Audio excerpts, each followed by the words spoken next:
اسلام کا سب سے پہلا معرکہ حق و باطل یوم الفرقان غزوہ بدر اس دن رونما ہوا تھا، اور دوسرا ام المومنین سیدنا عائشہ صدیقہ رضی اللہ تعالی عنہا مومنوں کی ماں ہیں، نبی پاک علیہ السلام کی محبوبہ ہیں۔ ان کا یوم وصال بھی 17 رمضان المبارک کو ہوا۔ ایک بات میں نے آپ کے سامنے رکھنی ہے۔ اللہ تعالیٰ نے بدر کے بارے میں فرمایا ہے کہ وَلَقَدْ نَصَرَكُمُ اللَّهُ بِبَدْرٍ وَأَنْتُمْ أَذِلَّةٌ، فرمایا اللہ نے تمہاری مدد کی بدر میں حالانکہ تم کمزور تھے۔ بندہ مومن خود سے کوشش کر کے، اچھی منصوبہ بندی کر کے، اچھی پلاننگ کر کے بھی اتنی دیر تک کامیاب نہیں ہو سکتا جب تک اسے اللہ تعالیٰ کی مدد حاصل نہ ہو۔ اللہ تعالیٰ کی مدد جن لوگوں کے شامل حال ہوتی ہے وہ بظاہر کمزور بھی ہوں، بظاہر بہت لمبا چوڑا تعارف نہ بھی رکھتے ہوں، بظاہر کوئی بہت بڑی افرادی قوت بھی ان کے پاس نہ ہو، لیکن اللہ کی مدد اگر انہیں شامل ہو تو پھر کسی میدان میں وہ پیچھے نہیں رہتے، بلکہ اللہ تعالیٰ انہیں کامیابیاں عطا فرماتا ہے۔ اللہ کی مدد کیسے ملتی ہے؟ کون سے ایسے کام کیے جائیں، کون سے ایسے اعمال کیے جائیں جن کی وجہ سے اللہ تعالیٰ کی مدد اور رحمت بندے کے شامل حال ہوگی؟ تو بنیادی طور پر تو دو باتیں ہیں جن کو سمجھنے کی بڑی ضرورت ہے کہ وہ دو چیزیں کسی شخص میں اگر پائی جاتی ہیں تو اسے تائید الہی حاصل ہو جاتی ہے۔ وہ شخص بڑی جلدی تھوڑے وقت میں لمبے سفر طے کرتا ہے، منزلیں اسے آسان اور قریب دکھائی دیتی ہیں۔ اس کے دشمن، اس کے مخالفین، اس کے حاسدین ساری کاوشوں کے باوجود اس کا کچھ بگاڑ نہیں سکتے۔ وہ محسوس کرتا ہے کہ میں رستوں پہ چڑھتا ہوں تو میرے لیے رستے آسان ہو جاتے ہیں۔ دو بنیادی چیزیں، ایک ایمان کامل کی دولت اور دوسرا اخلاص کے ساتھ جد و جہد کوشش۔ یہ دو چیزیں ایسی ہیں جو اللہ کی مدد انسان کو دلاتی ہیں۔ قرآن مجید فرقان حمید نے بڑا واضح اور بڑا واشگاف انداز میں اعلان فرمایا ہے، فرمایا وَلَا تَهِنُوا وَلَا تَحْزَنُوا وَأَنْتُمُ الْأَعْلَوْنَ إِن كُنتُم مُؤْمِنِينَ، نہ تم نے گھبرانا ہے، نہ غم زدہ ہونا ہے، غالب تم ہی آؤ گے۔ غلبہ تمہارے نصیب میں لکھا ہے، شرط صرف اتنی ہے ان کنتم مومنین، اگر تم کامل مومن ہو تو۔ اگر تم مومن ہو تو غلبہ تمہیں ملے گا، فتح تمہیں ملے گی، مدد تمہاری کی جائے گی، شرط یہ ہے کہ تم کامل مومن ہو۔ اور دوسرا فرمایا وَالَّذِينَ جَاهَدُوا فِينَا لَنَهْدِيَنَّهُمْ سُبُلَنَا، جو لوگ ہمارے رستے میں جد و جہد کرتے ہیں ہم ضرور انہیں رستہ عطا فرما دیتے ہیں۔ ایک تو کامل ایمان انسان کے پاس ہو، دوسرا اس میں جد و جہد ہو، ہمت ہو، کام کرے، کوشش کرے، بڑی جلدی تھک نہ جائے، بڑی جلدی ہار نہ مان جائے، بڑی جلدی گھبرا نہ جائے، بڑی جلدی وہ فیصلے کرنے میں تیزی نہ دکھائے، اس کے مزاج کے اندر جد و جہد ہو، کوشش ہو، تو یہ چیز اللہ تعالیٰ کی مدد اس کے شامل حال کرے گی۔ تیسری بات جس سے اللہ کی مدد انسان کو ملتی ہے وہ اخلاص ہے۔ جو لوگ ریاکاری کر رہے ہوتے ہیں وہ تو دولت اور شہرت کے رستے پہ ہوتے ہیں، اقتدار کے رستے پہ ہوتے ہیں، راہ خدا پہ تو ہوتے ہی نہیں۔ تو راہ خدا پہ جو لوگ ہوتے ہیں انہیں مدد نصیب ہوتی ہے۔ اس کے لیے اپنی نیتوں اور اپنے ارادوں کو ٹھیک رکھنا، اپنی نیتوں کا وضو رکھنا بڑا ضروری ہوتا ہے۔ جن لوگوں کے اندر اخلاص ہوتا ہے انہیں اللہ کی مدد ملتی ہے۔ جو ریاکار ہوتے ہیں، تصنع بناوٹ والے ہوتے ہیں، وہ تو صرف ماحول کے اندر اپنے حق میں رائے قائم کرنا چاہتے ہیں، ان کو مدد الہی کیسے ملے گی؟ چوتھی بات یہ ہے کہ مدد ملتی ہے نماز پڑھنے سے، اور مدد ملتی ہے صبر کرنے سے. جلد بازوں کو، بے صبروں کو، کم ہمتوں کو مدد نہیں ملتی.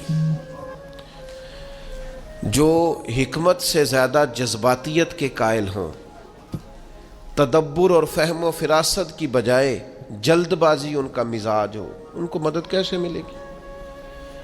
آپ میں ٹھہراؤ ہو، حوصلہ ہو، صبر ہو تو اللہ کی مدد آ جاتی ہے. قرآن مجید نے فرمایا یا ایھا الذین آمنوا استعینوا بالصبر والصلاۃ، اے ایمان والو صبر اور نماز سے مدد مانگو، یہ تمہارے مددگار ہیں.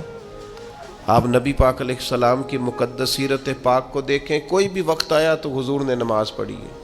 چاند گرہن ہو گیا، سورج گرہن ہو گیا، بارش نہیں ہوتی، زیادہ ہو رہی ہے، جنگیں ہو رہی ہیں، کوئی بھی موقع آیا ہے تو اللہ کے رسول نے مصلی بچھا لیا ہے.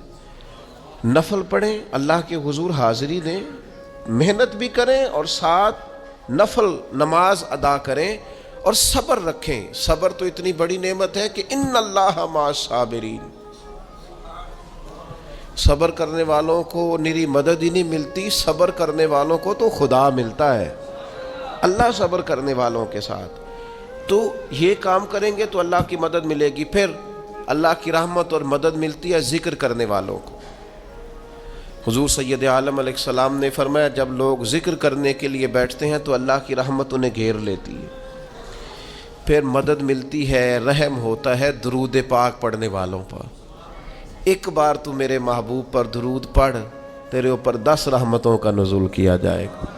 قانون خداوندی یہ ہے کہ تو ایک بار محبوب پہ درود پڑھ، تیرے 10 گناہ معاف کر دیے جائیں گے، تیرے 10 درجے بلند کر دیے جائیں گے.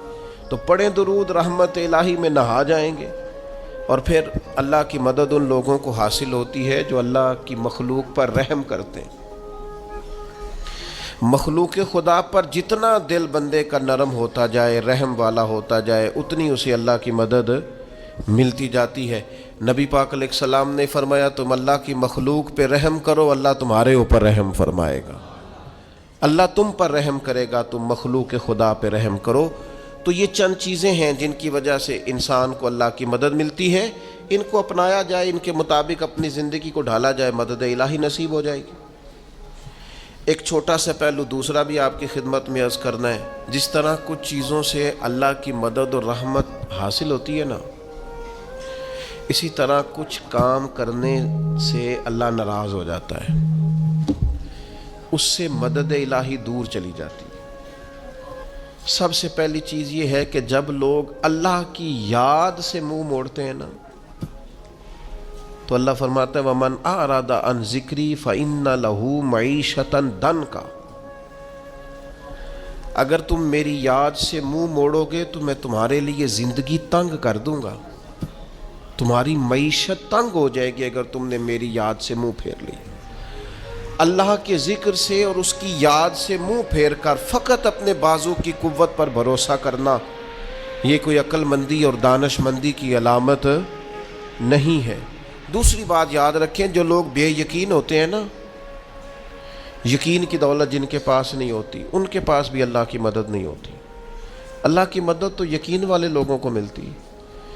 جن لوگوں کا یقین مضبوط ہوتا ہے نا، ان کو مدد ملتی. اور پھر جو مستقل ڈیوٹی کرتے ہیں، مستقل تھوڑا سا کام کرنے کے بعد جو تھک جائے، تھوڑی سی کوشش کے بعد جو پریشان ہو جائے، ان لوگوں کو اللہ کی مدد نہیں ملا کرتی. اللہ کی مدد ان لوگوں کو ملتی ہے جو مستقل کوئی کام کرتے ہیں، جو کوئی ڈیوٹی کرتے ہیں، جو کوئی کام سر انجام دیتے ہیں. اسی طرح جو لوگ مستقل کام کرتے ہیں انہیں مدد ملتی ہے، جو مستقل مزاج نہیں ہوتے انہیں اللہ کی مدد نصیب نہیں ہوتی. ان الذین قالوا ربنا اللہ ثم استقاموا تتنزل علیہم الملائکہ.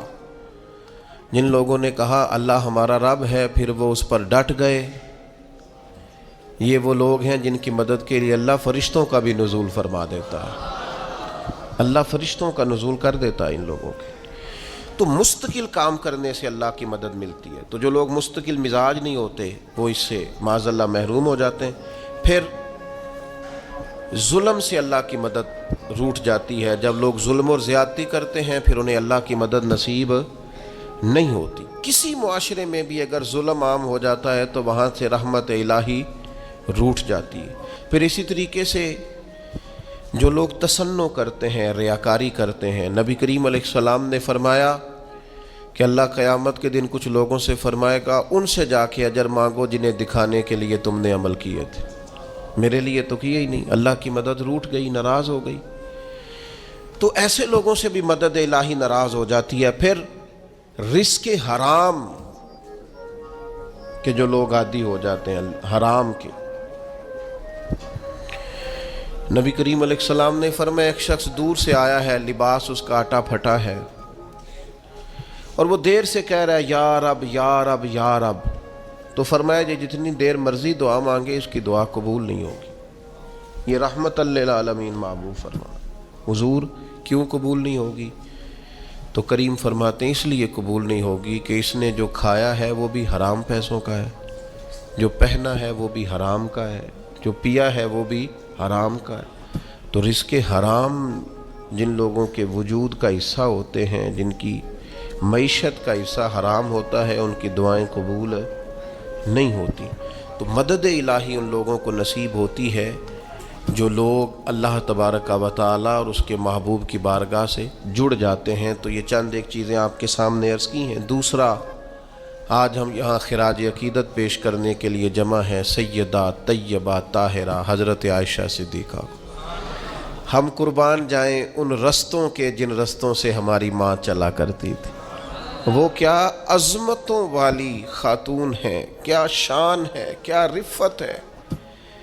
کوئی سمجھ سکتا ہے اس خاتون کی عظمت کو جن کے حجرے میں، جن کے گھر میں جا کے اللہ کے محبوب سکون محسوس فرماتے؟